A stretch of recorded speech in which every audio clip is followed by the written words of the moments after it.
Hello,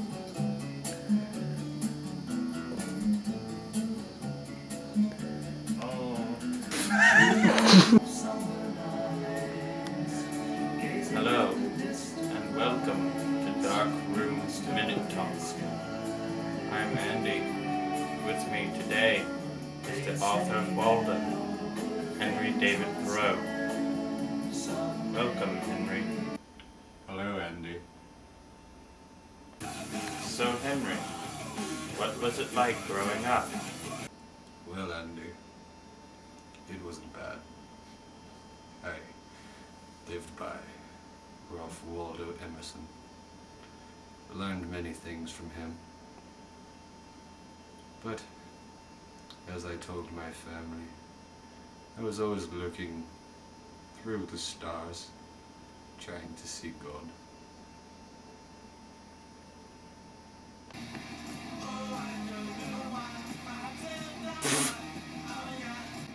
I must ask you, Henry, what's with the glasses?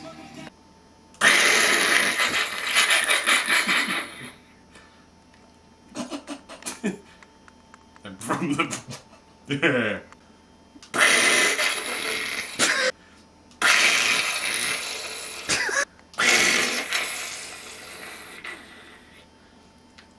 I'm from the past. I had to travel through time for this interview. I'm dead. Well, Henry, what we're really here to talk about is your book, Walden. Tell us about its plot. Actually, there is no plot to speak of. It's more of a journal. I had to revise it several times for it to be published. It really revolves around the theme that humanity needs to return to nature. Wait. Actually, as I said back then, I did not write to propose. Wait, I didn't say. Actually, as I said back then, I did not propose to write an ode to dejection, but to bring as lustily as Chanticleer in the morning, standing on his roost, if only to wake my neighbors up. For I believe every man is asleep. Asleep. In Walden, it seemed like you were talking a lot about nature and seasons. Actually, they're metaphors for living and death. It's separate stages of man. Nature is the teacher of mankind. It teaches us because nature is the basis for mankind. This is what the transcendentalists believe. So actually when I speak about nature and the seasons is a metaphor. I'm trying to find absolute truth, not in the ways of man, but in the ways of nature.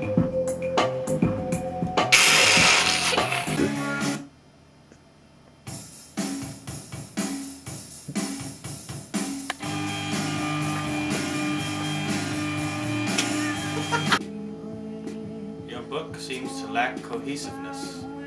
Your thoughts seem scattered. What do you expect? It's a journal. It's not even a book. Why does that matter anyway? Why do thoughts need to be cohesive? Is nature cohesive? No. Nature is wild. And from the wilderness, we learn about ourselves. So what was it like writing Walden? I was forced to leave the bondage of society. And I lived in a small, meager shack by Walden Pond. An area that I was familiar with.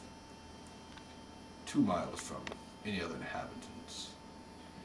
I lived alone, only with nature to aid me in survival. And I wrote. I wrote whenever I could, whenever I wasn't hunting or cooking or trying to keep warm by a makeshift fire. It was lonely. What kind of advice would you give to aspiring young Thoreaus?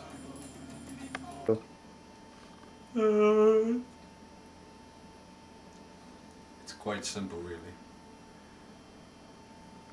Don't listen to a word your teachers say. Don't listen to a word that the elders say. The elders know nothing, especially those so-called ancient sages.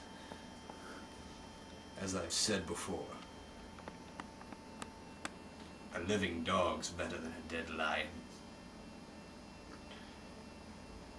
So, if you had to heed advice from me, which I suppose would be hypocritical considering what I've just said, but if you choose to ascribe yourself to such, please remember, only in nature can we find truth.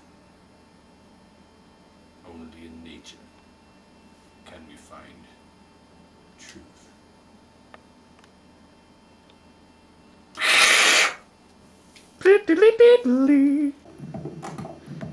Thank you, Henry. End.